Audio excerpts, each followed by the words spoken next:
De volta com o RN Acontece e na manhã de hoje, a Comissão Parlamentar de Inquérito dos Crimes Cibernéticos, instaurada pela Câmara dos Deputados, ouviu delegados da Polícia Federal no Rio Grande do Norte. Os depoimentos ocorreram na Assembleia Legislativa. E para falar sobre esse assunto, eu recebo aqui no estúdio a deputada federal Mariana Carvalho, do PSDB, presidente da CPI dos Crimes Cibernéticos. Deputada, bem-vinda, boa tarde. Boa tarde, obrigada pela oportunidade e pelo espaço também. Deputada, qual o balanço que a senhora faz dessa reunião da CPI dos Crimes Cibernéticos em Natal? Bom, super positivo. Foi um requerimento de autoria do deputado Rafael Mota, trouxe para a gente debater esse assunto aqui no estado do Rio Grande do Norte, os casos principalmente de violências contra os jovens, adolescentes e crianças muito ligados à pedofilia. Essa CPI, que ela foi instaurada agora no meio do ano, através de um requerimento do deputado Cibar Machado, para discutir crimes cibernéticos através de uma operação que teve, que desviou dinheiro de correntistas para compras de armas e drogas pela internet. E com isso a gente viu o tamanho dos crimes cibernéticos e resolvemos fazer com que houvesse novas subrelatorias. Através disso, o deputado Rafael ficou com a subrelatoria de crianças e adolescentes.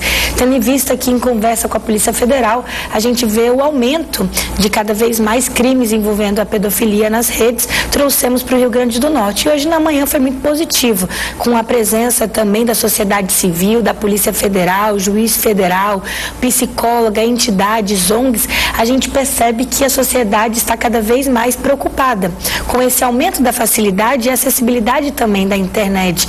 Então, a partir disso, hoje os depoimentos vão ajudar muito para no final da CPI a gente poder apresentar as relatorias e, sem dúvida, essa contribuição do que a gente ouviu hoje, das pessoas que levaram as suas ideias, opiniões, sugestões e até mesmo as preocupações, tanto apenas não do Rio Grande do Norte, mas da região nordeste do país e da região norte, dessa, a gente pode dizer, essa vulnerabilidade. Então, a gente precisa estar mais atento a essas regiões e começamos aqui por Natal hoje. Deputada, como legisladora, a senhora diria que há um vácuo na legislação com relação aos crimes cibernéticos? Sem dúvida, até porque a gente não consegue identificar.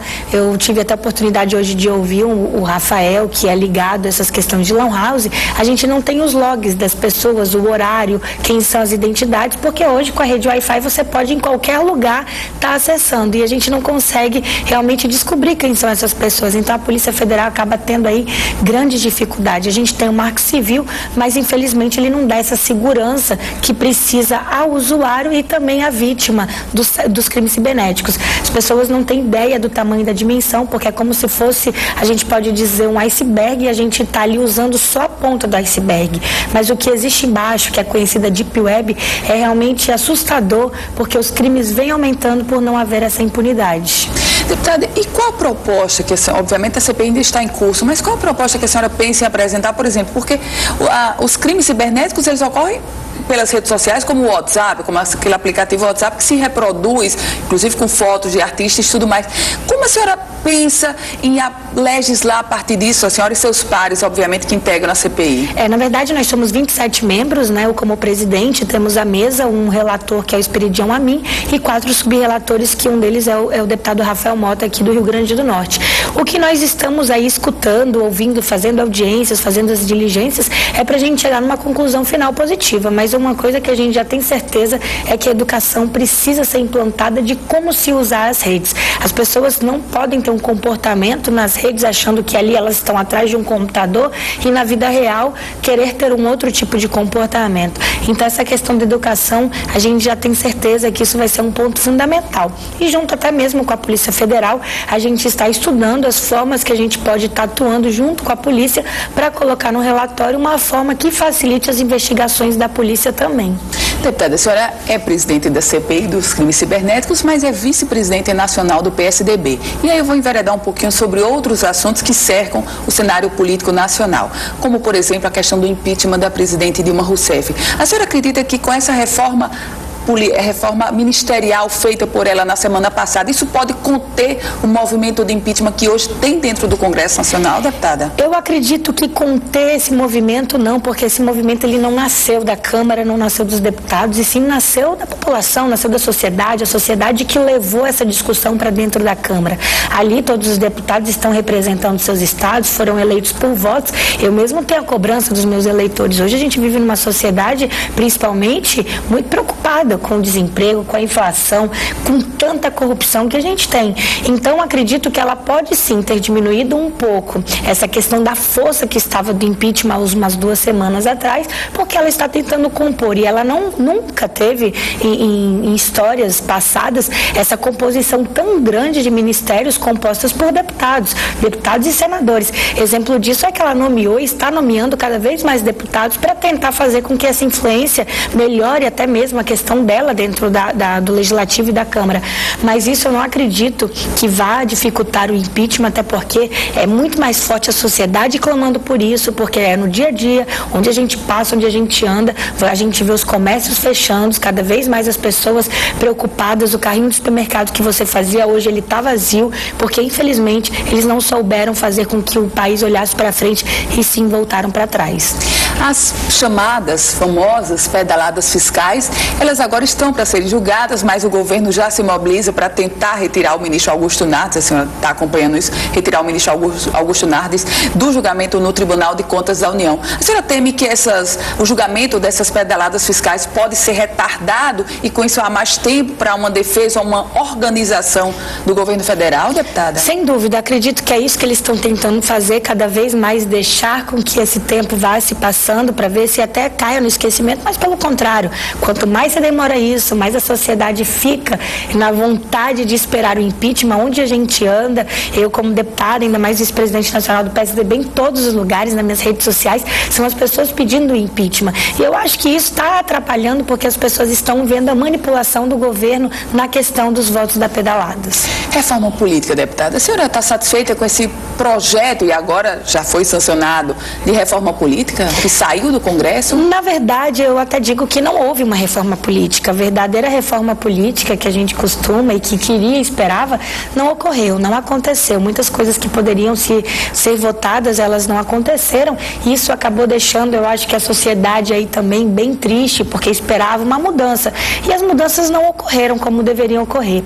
Então eu tenho dito às pessoas que a verdadeira reforma política é quando novas pessoas participarem do processo eleitoral, do processo político. Eu hoje mesmo, de manhã, na audiência pública, estava falando, até cumprimentei os pais do deputado Rafael Mota, também muito jovem como eu.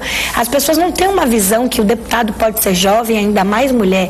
E a gente vê que essa juventude vem ocupando esse espaço, e esse espaço é necessário. Então eu quero até aproveitar aqui e conclamar as pessoas para participarem da política. É importante que a juventude seja atuante, que aí sim vamos ter a verdadeira reforma política. Deputada, é fato que nesse momento no Congresso há um movimento para criar uma nova janela partidária? Aliás, vou corrigir. Abrir mais a janela partidária com vistas a 2016, ou seja, abrir para todos e não só para quem vai disputar o pleito de 2016. Tem de fato esse movimento? Sim, esse movimento acontece, já está ocorrendo, as pessoas já estão realmente se mobilizando, convidando para fazerem parte dos partidos políticos, as pessoas que estão em partidos menores, com essa preocupação dessas reformas que podem ter e até de espaço político, e estão procurando outros partidos, e ela vai ocorrer, e logo em breve aí vamos ter mudanças de políticos, mudando mesmo de partido, e até agora foi criado um novo partido político, a Rede, e com isso há essas movimentações. Talvez seja até necessária nesse momento político que se vive o país, mas tem a gente aquelas preocupações, porque muitas vezes a gente se programou para um partido ter um número X e hoje tem mais. Eu sempre digo e falo que o meu partido, o PSDB, está de portas abertas. Deputado, o presidente da Câmara, deputado Eduardo Cunha, vem sendo alvo de muitas denúncias, inclusive com supostas contas que teriam sido identificadas na Suíça. Qual é a situação do presidente da Câmara, Eduardo Cunha, nesse momento? Ou seja, ele está ameaçado, eu vou direto ao ponto, ele está ameaçado de deixar a presidência? A senhora acha que essas denúncias tornam o clima nervoso? Que sem dúvida fica um clima tenso, né, na Câmara, a gente sabe que fica por haver essas denúncias, mas como tem todos dito, a gente precisa dessas comprovações, até mesmo porque eu não estou lá para julgar ninguém. Então a gente espera que a partir do momento que se for comprovado mesmo a questão do presidente, aí sim temos que sentar com a bancada e ver como vai ficar essa situação, principalmente do meu partido, em relação. Agora, claro, se tiver algo que não seja correto e não deva fazer com que o presidente esteja lá, nós vamos estar, sem dúvida alguma, o PSDB do lado da sociedade. O presidente da sua casa, da Câmara, ele tenta rever a situação do financiamento privado de campanha. Há clima para isso?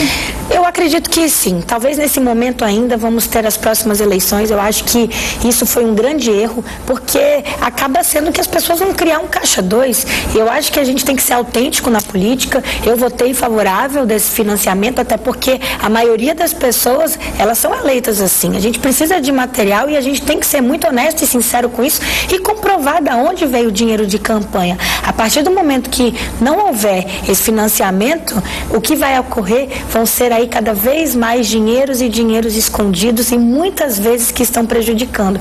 E sim, quando a gente tem aí uma transparência, a gente dá uma forma mais ética, mais coerente à política. Eu tenho essa visão, acredito que muitas outras pessoas também enxerguem assim, mas esse é meu ponto de vista. Eu acredito que isso foi muito ruim por essa mudança aí de uma reforma que foi negativa para o Congresso. Deputada Federal Marina Carvalho, foi uma alegria recebê-la aqui. Muito obrigada, deputada. Eu que agradeço a oportunidade, deixo aqui meu agradecimento principalmente ao deputado Rafael Mota pela audiência e pelo convite de fazer parte aqui no Rio Grande do Norte. E nossa obrigada também pela deferência que a senhora teve à Band em Natal, a única emissora, a senhora acabou de lá na Assembleia Legislativa e já veio direto para o estúdio. Muito obrigada. Se você quiser rever essa entrevista completa, basta acessar o site www.politicaemfoco.com.